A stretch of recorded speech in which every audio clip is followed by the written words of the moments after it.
dos Apóstolos, capítulo 19.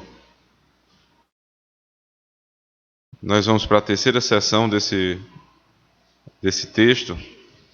E se Deus permitir, vamos ver a exposição do verso 13 até o versículo 20. Atos 19, 13 a 20.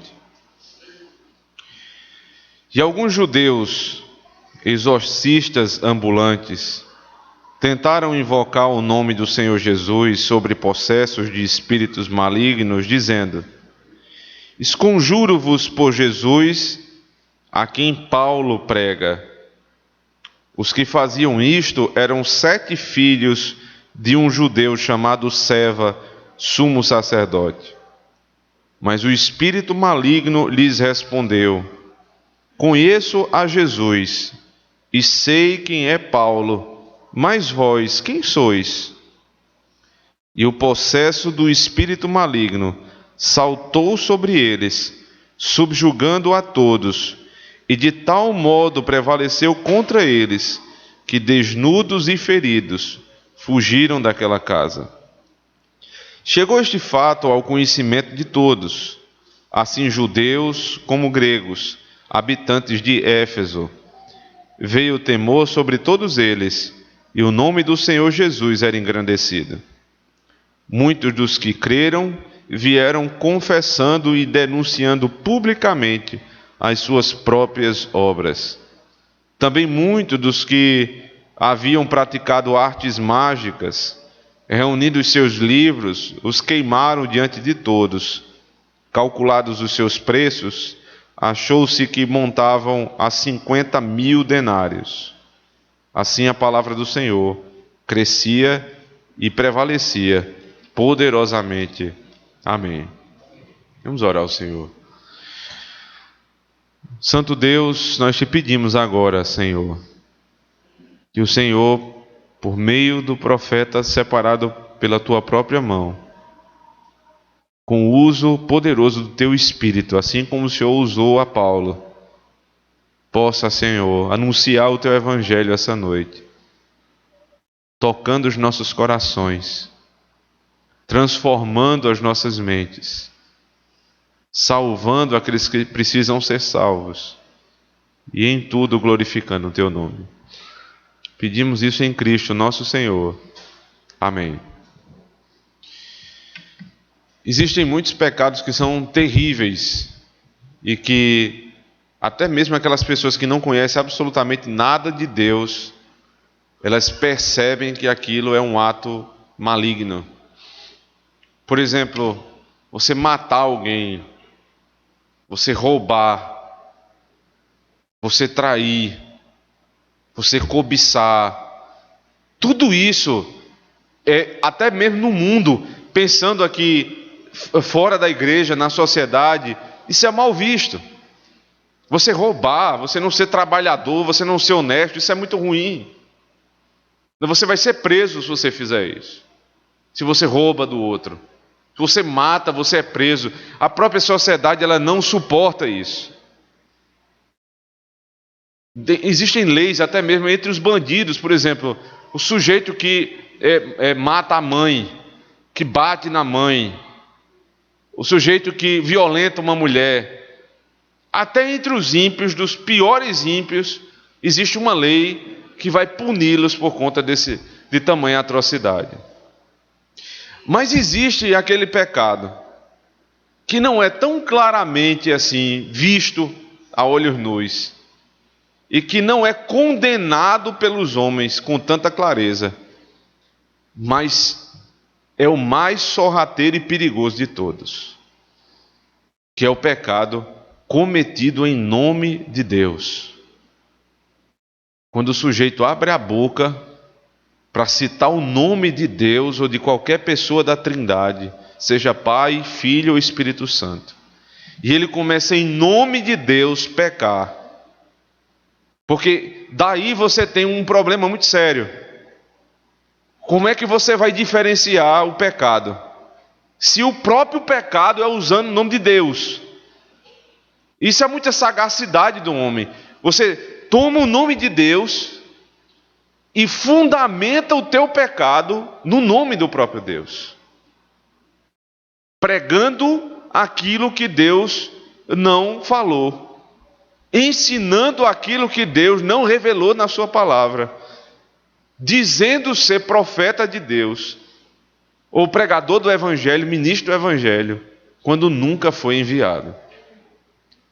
É esse tipo de pecado que arrasta muitas multidões. Porque se ele for ladrão, isso é claro. Se ele é assassino, isso é claro. Mas se ele for um pagão que usa o nome de Deus e maquia tudo o que faz com o nome de Deus para fundamentar o seu pecado, isso tem arrastado multidões em todo o mundo.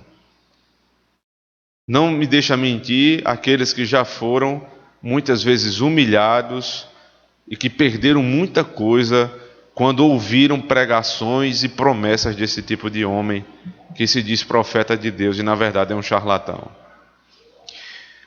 Na plantação dessa igreja, quando ainda nos reunimos na casa que minhas tias emprestaram aqui no Alto Branco, havia uma senhora que não está mais lá agora, mas ela morava exatamente vizinha àquela casa, muro com muro.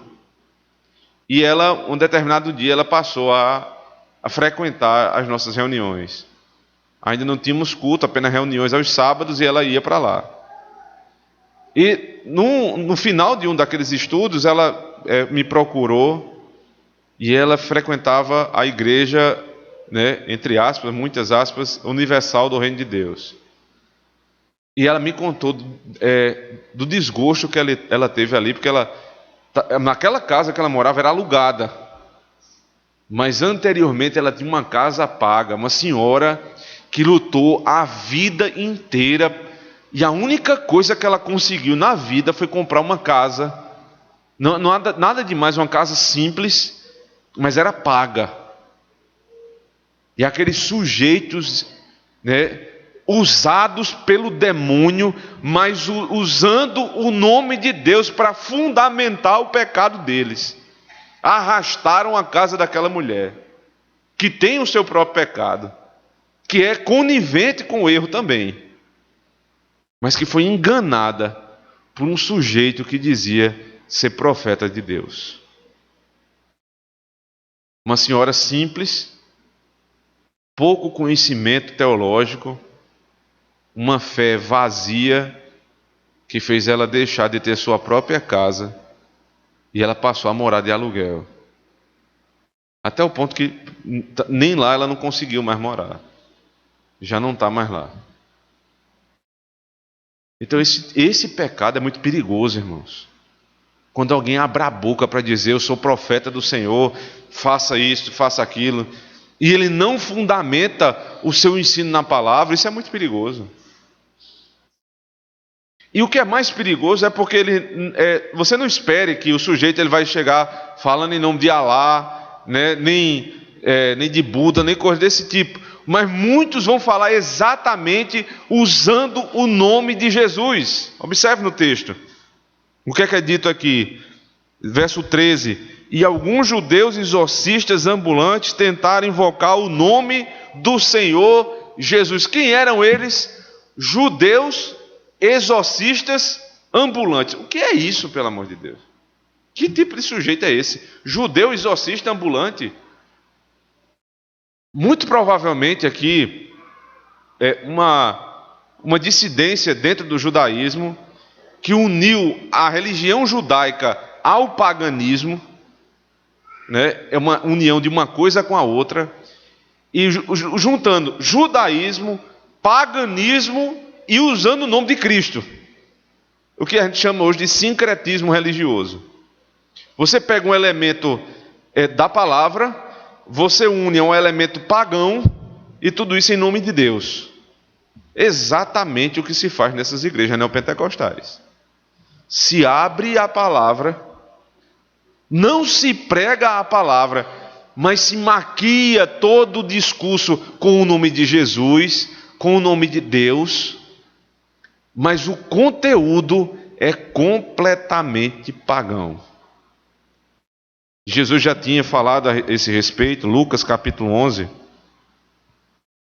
Se você voltar comigo.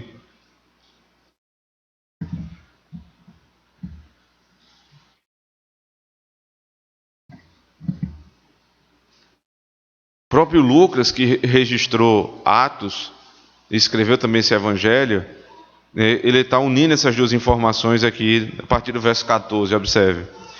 De outra feita, estava Jesus expelindo um demônio que era mudo, e aconteceu que ao sair o demônio, o mudo passou a falar, e as multidões se admiravam.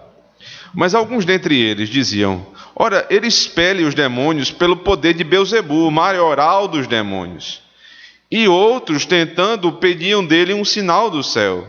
E sabendo ele o que se lhes passava pelo Espírito, disse-lhes: todo o reino dividido contra si mesmo ficará deserto, e casa sobre casa cairá.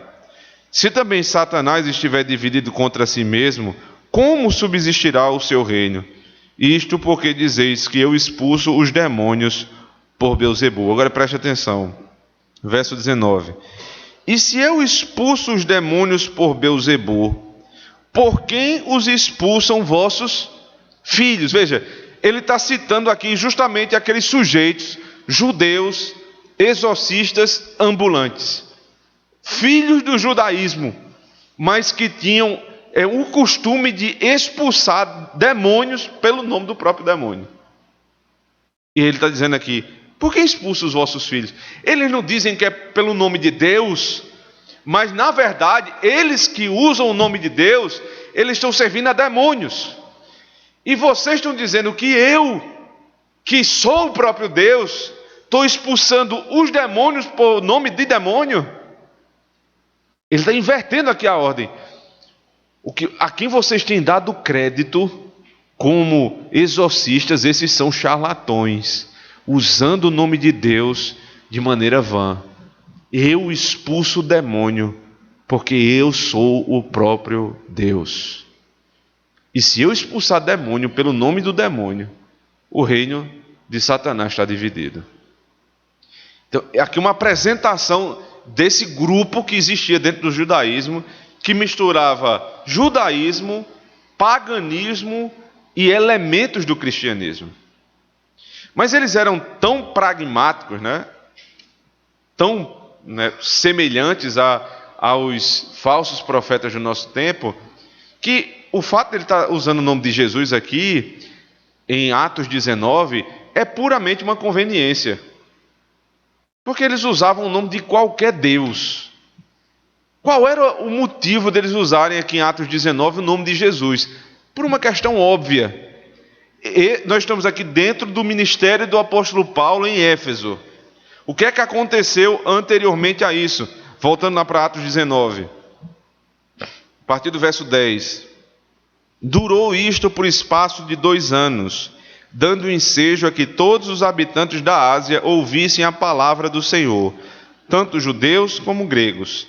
E Deus, pelas mãos de Paulo, fazia milagres extraordinários, a ponto de levarem aos enfermos lenços e aventais do seu uso pessoal, diante dos quais as enfermidades fugiam das suas vítimas e os espíritos malignos se retiravam.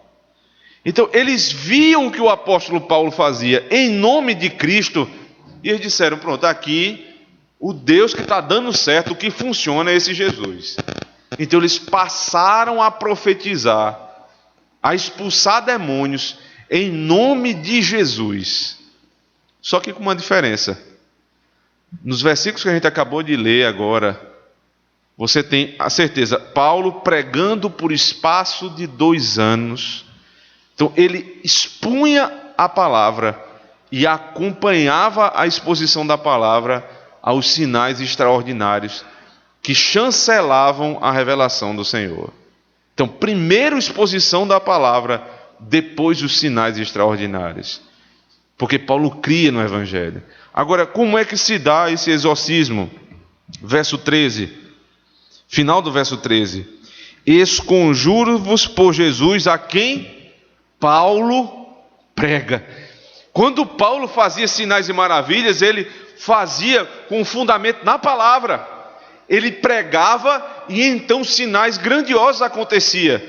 Mas aqui não. Aqui você tem sujeitos que são judeus, exorcistas ambulantes, que usam o nome de Cristo, mas não pregam a palavra, porque não tem Cristo. Eles olham e dizem: Jesus a quem Paulo prega, não é meu Senhor, é o Senhor de Paulo. Não é a minha pregação, é a pregação de Paulo. Preste atenção para ver como esse é mais um elemento de semelhança entre os pagãos e falsos profetas do antigo, ali do primeiro século e do nosso tempo.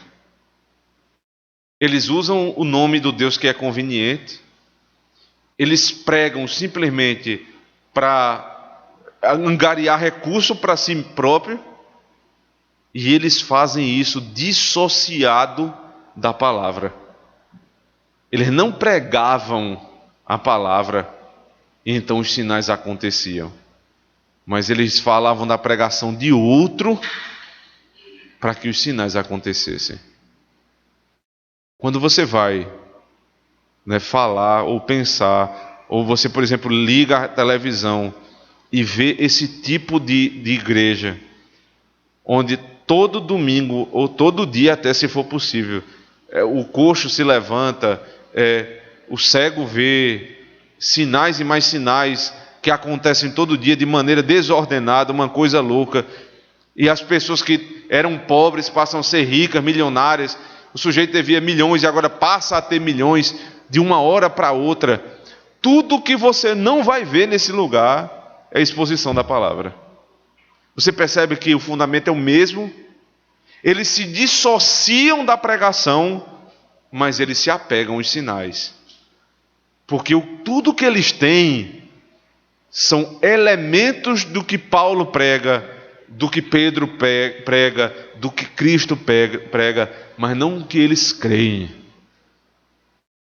Numa igreja bíblica, você vê pessoas sendo milagrosamente curadas. Todos os laudos davam conta que a pessoa ia morrer. E a pessoa vive.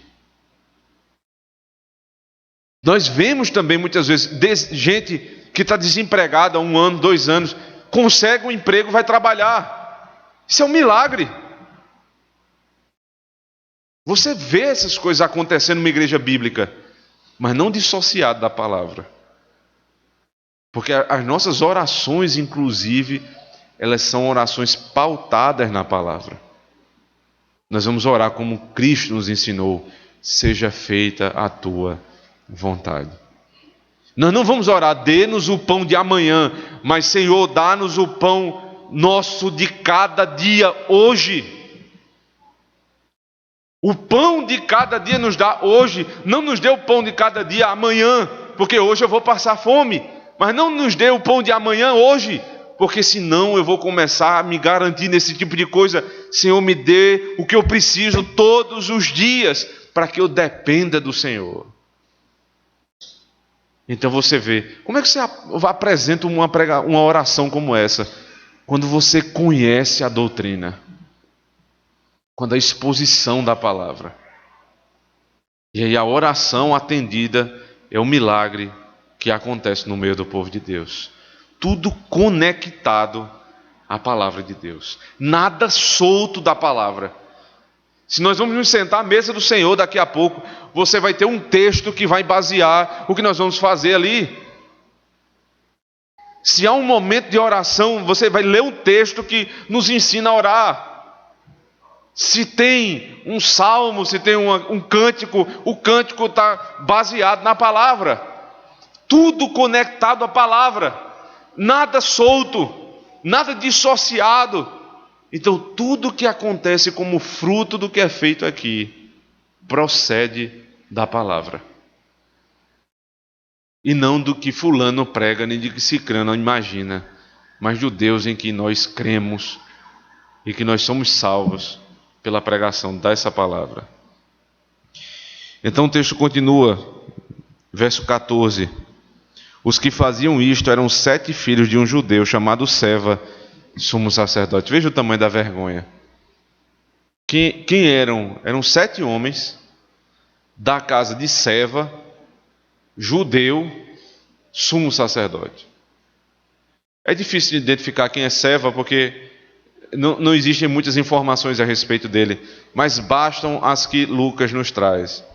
Ele diz: 7 homens de um sujeito chamado Seva, que era judeu e sumo sacerdote. Ou seja, toda essa falsa profecia se dava justamente no meio daqueles que deveriam guardar a profecia, guardar os rituais e guardar a santidade no culto.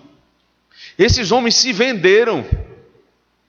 E aí você perceba o tamanho, mais uma vez, do perigo desse tipo de pecado. Porque nós temos a inclinação de confiar nos nossos pastores. A casa de Arão foi a família separada por Deus para guardar a palavra, os sacramentos, os sacrifícios. Então, por definição, eles eram homens santos. E por inclinação natural, a igreja confiava nesses homens. Mas aí a necessidade da igreja fazer como a igreja de Bereia, sempre conferir se o que está sendo pregado está na Escritura. Aí está a nobreza de uma igreja. Não confiar em homens de uma forma que o homem não pode receber confiança. Mas se eu estou pregando, se é outro pregador que está pregando, você está com sua Bíblia aberta e conferindo. Isso é uma proteção para a igreja, para que não se instale no nosso meio um erro como esse.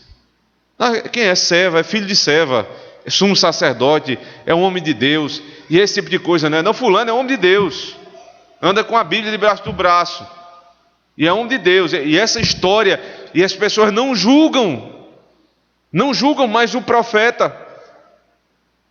Veja o que é que João vai nos ensinar. Primeira carta de João, capítulo 4. Lá no finalzinho da Bíblia. Abra comigo, por favor. Como é que se julga a pregação?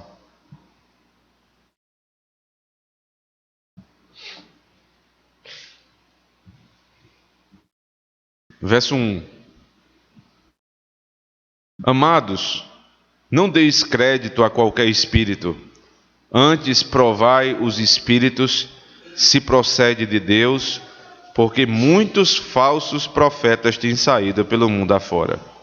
É uma ordem, veja, você precisa provar os espíritos e não dar crédito àquele que não procede de Deus.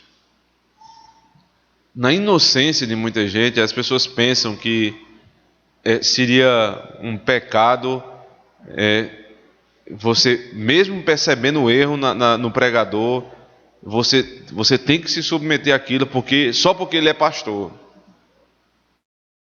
Mas de onde procede a autoridade do pastor?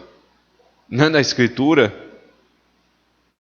Na verdade, toda a autoridade da igreja não é autoridade em si, porque aí a gente vira católico romano. Como é que os católicos veem a igreja? Uma das grandes distinções do catolicismo romano para o protestantismo histórico é que eles dizem que a autoridade da igreja emana da própria igreja. É nela mesmo que reside a autoridade. Então, por isso que eles podem equiparar tradição e Bíblia. Porque quem diz isso? A igreja. A igreja, o magistério da igreja, tem poder para dizer que o que é tradição tem peso de palavra. Por que esse tipo de atitude não se fundamenta dentro do protestantismo? Por um motivo óbvio. Nós dizemos sola Scriptura, somente a Escritura. Só a Bíblia é nossa regra de fé e prática. Mas quando chega na prática, a regra de fé e prática é o que diz o pastor no púlpito. O que diz o pastor no púlpito é regra de fé e prática quando ele abre a Bíblia, expõe o texto, explica o texto, aplica a minha vida. E isso é a palavra de Deus. Mas se ele não abre a Bíblia, ou se ele abrindo a Bíblia não explica o texto como o texto fala, e começa a dar ordens para a igreja tem a obrigação de não reconhecê-lo como profeta e não se submeter à sua autoridade. É o que está sendo dito aqui no verso 1. Prove os espíritos, se procedem de Deus ou não. Ele continua, verso 2. Nisto reconheceis o Espírito de Deus. Todo espírito que confessa que Jesus veio em carne é de Deus. E todo espírito que não confessa a Jesus não procede de Deus. Pelo contrário, este é o espírito do anticristo, a respeito do qual tendes ouvido que vem e presentemente já está no mundo. Veja, aqui é uma simplificação da doutrina, não é toda a doutrina, né? Porque senão você vai dizer que a única forma, o único critério de avaliar se alguém é de Deus ou não é se ele confessa que Cristo veio em carne. É porque João está lidando aqui com um tipo de heresia muito próprio da sua época. Quando havia eu podia dizer assim, um proto-gnosticismo, que antes mesmo do gnosticismo ser muito famoso, já existia aqui no primeiro século, e João combatia muito isso, que era a ideia de você conhecer, e o conhecimento é que vai gerar a sua visão de Deus. E separar a matéria do espírito. Então tudo que é espírito é bom, tudo que é matéria é ruim. Daí eles entendiam que Cristo não poderia ter se encarnado como homem, porque é matéria, e matéria é ruim, e Deus é bom. Então eles negavam Cristo como um ser encarnado. Então é por isso que João está dizendo, quem nega Cristo em carne. Mas o que é que ele está dizendo aqui no geral? Quem nega a doutrina de Cristo. Quem nega a Trindade, Pai, Filho, Espírito Santo. Quem nega que procede da palavra a autoridade para a igreja. Quem nega essas coisas não é de Deus. Existe um conjunto doutrinário mínimo que você precisa professar para ser de Deus. Então, esses são os critérios avaliados. Aí ele diz, verso 4: Filhinhos, vós sois de Deus, e tendes vencido os falsos profetas, porque maior é aquele que está em vós do que aquele que está no mundo. Eles procedem do mundo, preste atenção nisso, por essa razão, falam da parte do mundo, e o mundo os ouve. Como é que você vai encontrar um falso profeta? Tudo que ele fala é do mundo. Ele só fala sobre dinheiro, ele só fala sobre prazer, ele só fala como resolver seus problemas nesse mundo, porque ele é do mundo. Então toda a pregação dele é 7 passos para resolver tal problema. É uma fórmula mágica para você resolver problemas do dia a dia. Pregações humanistas, pregações que são horizontalizadas, não tem a parte onde você vai ser elevado até a presença do Senhor. Eles falam do mundo, e não somente isso, o mundo os ouve. Então a igreja não pode ouvir. E é impressionante como na nossa época as pessoas dão ouvido a esse tipo de coisa. Esse tipo de pregação mundana, que usa o texto bíblico, o nome de Deus em vão, simplesmente para dizer como você vai ficar mais rico, como você vai pagar suas dívidas, como você vai ter saúde e como vai ser vitorioso nesse mundo. Eles são do mundo, e quem ouve os falsos profetas também é um mundo. Então, se você der ouvido a esse tipo de pregação, você pode se considerar uma pessoa mundana. Ele diz, verso 6, agora o contraponto: nós somos de Deus. Aquele que conhece a Deus nos ouve. Ele está falando sobre os apóstolos. Aquele que não é da parte de Deus não nos ouve. Cria comichão no ouvido do ímpio, quando ele ouve a pregação fiel da palavra de Deus. Mas se você é de Deus, você precisa ouvir essa pregação. Eles nos ouvem. Nisto conhecemos o espírito da verdade e o espírito do erro. Não é uma coisa tão subjetiva assim, você separar um pregador verdadeiro de um pregador falso. O conteúdo da pregação dele é mundano. só fala de coisa desse mundo. Todos os objetivos deles são mundanos. E não só isso, o mundo os ouve. Preste atenção nisso. Pregador que vive dando entrevista e é amado por pessoas do mundo. Isso é completamente o contrário do que viviam os apóstolos. Você imagina o apóstolo Paulo sendo chamado para um programa de rede nacional, sendo aplaudido na entrada, sentando, tomando um cafezinho lá com o entrevistador e sendo elogiado por ele. O mundo odeia a igreja e odeia com ódio redobrado os que pregam na igreja, porque o mundo não ouve a pregação, eles odeiam a pregação. E os nossos pregadores, os profetas da nossa época, tomam um cafezinho com as pessoas do mundo e o mundo os ouve. Por quê? Porque é um sincretismo de um pouquinho de Bíblia, um pouquinho de paganismo, um pouquinho de outras religiões e muito mundanismo. Eles gostam de ouvir isso. Ele gosta de ouvir o pastor inclusivista. Não importa se você é gay, lésbica, simpatizante, não tem problema, aqui na igreja a gente recebe todo mundo. É isso que o povo quer ver. Eles amam ouvir essas coisas. Aqui você não vai sofrer absolutamente nada, nunca você vai ser exposto a uma disciplina, porque aqui a nossa igreja é uma igreja de amor. Tentando ensinar a Deus o que é amor. É nesse tipo de ambiente que o mundo passa a gostar e ter prazer em ouvir. Eu conversava ontem à noite com uma senhora, filha de um pastor, que foi pastor aqui na cidade há muitos anos, muito tempo ele pastoreou.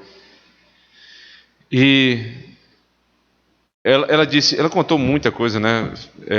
Geralmente quem tem experiência com pai, pastor, tem muita coisa para contar. E uma parte da conversa que ela teve comigo, ela disse em relação a problemas na casa dela, né? Ela disse, teve tanto problema, meu pai se dedicou tanto ao evangelho, esqueceu da família, que, por exemplo, eles só queriam que eu casasse com um pastor. Minha mãe, todo rapaz seminarista que aparecia ia ser meu marido. Ela disse, eu tomei um abuso daquele tão grande que eu casei com um ímpio. Ela disse, eu pago o preço até hoje. Mas aí ela passou adiante, ela disse assim, eu estou morando em João Pessoa. Eu digo, a senhora está frequentando qual igreja? Obviamente eu não vou dizer aqui o nome, né, mas não é uma igreja das mais bíblicas. Uma igreja muito conhecida, muito grande, João Pessoa, bem moderna. Aí ela disse assim, meu marido não gosta de ir para a igreja presbiteriana. Ele só consegue ir se for para essa igreja. Eu disse, interessante, né? Por que ele não gosta de ir para uma igreja presbiteriana, ele gosta de ir para essa igreja? Porque lá ele gosta da palavra, que é bem simples, e pior de tudo, ele entra e sai e ninguém fala com ele. Mas não tem coisa melhor para um ímpio do que isso. Isso é o céu do ímpio. Por quê? Ele está amenizando o peso da consciência, porque ele está na igreja. A pregação não vai afrontar o que ele pensa e ninguém chega perto dele. Isso é a melhor coisa que poderia acontecer no pensamento de um ímpio, mas não no pensamento de alguém que crê no Senhor. Nós amamos a pregação. Nós passamos a semana esperando a hora que o pregador vai se levantar para abrir a Bíblia e expor o texto. E nós sabemos, veja só que coisa é essa. Eu sei que quando a pregação vai começar, ela vai ferir meu coração. E que é como uma faca, uma espada de dois gumes que vai ser rodada dentro de mim e vai rasgar o meu coração. Mas eu gosto disso. Porque depois vem o bálsamo do Evangelho. A esperança que vem do Evangelho de Cristo. E vai sarar a minha ferida. Foi arrancado do meu coração que não prestava. E foi curado com aquilo que é bom na lei do Senhor. A isso eu dou ouvidos. E essa pregação que eu amo e minha família deve ouvir. Então eu devo objetivamente rejeitar todo falso profeta, porque é mundano e só fala das coisas do mundo. Volta comigo lá para Atos 19, por favor.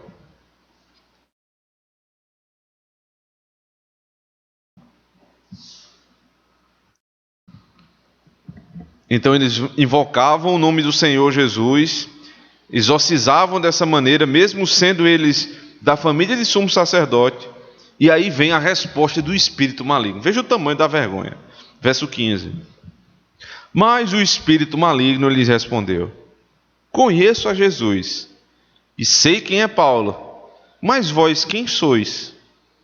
E o possesso do espírito maligno saltou sobre eles, subjugando a todos, de tal modo prevaleceu contra eles, que desnudos e feridos fugiram daquela casa. Veja que vergonha. O sujeito era metido a exorcista, chegou para dizer: eu te repreendo em nome do Jesus a quem Paulo prega. Veja que coisa louca, né?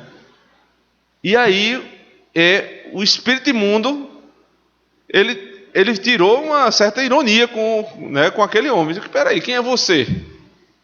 Com que autoridade você vai falar? Eu sei quem é Jesus, eu conheço Jesus.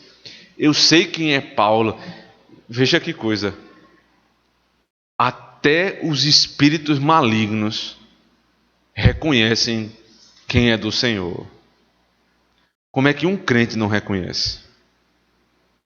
Como é que um crente dá ouvido a alguém que não é profeta de Deus e diz que deixou-se enganar por um homem desse, quando muitas vezes claramente ele é um falso profeta, mas nem os espíritos malignos deixam de reconhecer? Não, eu sei quem é Jesus, conheço ele, sei quem é o apóstolo Paulo, mas você, eu não sei quem você é. E ele agora vai humilhar aquele homem. Esse é o tipo daquela cena louca que só Satanás sabe fazer, né? Só ele tem, né? Eu escutei um pregador dizendo: Satanás é meio esquizofrênico. Porque, veja só, o que é que Satanás fez quando Jesus estava perto de morrer? Ele incitou toda a turba, toda a liga da maldade ali para levar Jesus para a cruz. Mas Jesus já disse que iria. E o que é que ele queria? Ele entra em Judas, né? Ele toma Judas para que Judas entregue Jesus Cristo. Para quê? Para matá-lo. O que é que acontece quando Jesus vai para a cruz e morre? Quando você vai ler no próprio Novo Testamento, é dito que na cruz do Calvário o Senhor venceu Satanás. Ele matou a antiga serpente, que é chamada o diabo. Qual é a esquizofrenia de Satanás? Ele fez tudo para matar Jesus, para depois Jesus ir lá e acabar com ele. Ele é meio louco assim. Aqui também você percebe a loucura de Satanás. Porque toda essa confusão que ele está fazendo aqui, para fazer uma confusão entre os espíritos malignos e aquele que se dizia falso exorcista, e o resultado dessa confusão, provocada pelo próprio Satanás, é que muita gente vai se converter. Mas não é porque Satanás é simplesmente esquizofrênico, e esse tipo de atitude mas é porque até Satanás é Satanás de Deus, como diria Lutero. Até Satanás é servo de Deus. Então ele está tramando todo o mal. Ele pensa: eu vou acabar aqui com a igreja. Agora eu estou levantando aqui um grupo de falsos exorcistas que vai usar o nome de Jesus. E Deus está só controlando aquilo ali. Então, quando ele usa esses exorcistas para fazer o mal para o povo de Deus, o que acontece? Esses homens são humilhados, saem de lá nus e feridos. E o que acontece em seguida, verso 17: chegou este fato ao conhecimento de todos, assim judeus como gregos, habitantes de Éfeso, veio temor sobre todos eles, e o nome do Senhor Jesus era engrandecido. Veja isso, mesmo quando Satanás está cirandando em volta da tua vida e tentando fazer o mal, E você percebe que as coisas estão se fechando e a coisa é feia. Entenda, até nisso tem a mão de Deus, usando a maldade de Satanás, porque o Senhor não toca no mal, mas Ele usa a maldade de Satanás para o fim dele, que é bom. Todo o intento de Satanás vai ser desfeito para que o nome do Senhor seja engrandecido. Qual foi o resultado disso? Verso 18. Muitos dos que creram vieram confessando e denunciando publicamente as suas próprias obras. Isso aqui é resultado do trabalho do apóstolo Paulo e da loucura de Satanás. Começo do texto, 2 anos e 3 meses, Paulo pregando incessantemente na igreja de Éfeso. Do verso 9 até o verso 12, como nós vimos semana passada. Agora vem os frutos da pregação. Os que creram. Os que creram em quê? Você acha que eles creram simplesmente porque viram o demônio fugindo? Eles creram na pregação da palavra. E na evidência do poder de Deus agora. Então Paulo pregou e ele viu o resultado. Qual foi o resultado? Uns não creram. O que é que acontece com aquele que ouve a pregação e não crê? Ele sai ferido e nu, envergonhado. O que é que acontece com aquele que crê? Ele vem aos pés de Cristo confessando os seus pecados, se humilhando diante do Senhor publicamente. E então ele é recebido pelo Senhor. E os seus pecados são lavados. E ele é feito filho de Deus. Mas esses homens passaram por um processo de conversão, por uma experiência de conversão tão profunda, mas tão profunda, que eles não pararam simplesmente na confissão de pecados.